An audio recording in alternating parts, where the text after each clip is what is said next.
جب اللہ نے تمہیں آزاد پیدا کیا ہے تو دوسروں کے غلام نہ بنو۔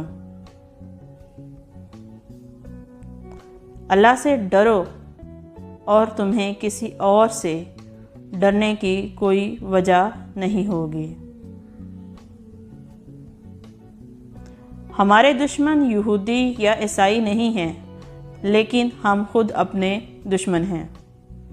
ایک شخص کا حقیقی صبر غصے کے وقت ظاہر ہوتا ہے۔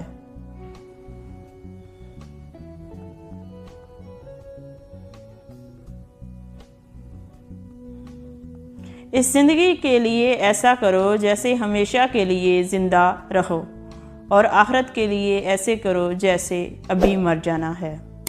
بہترین علم وہ ہے جو سننے والے کو فائدہ پہنچائے۔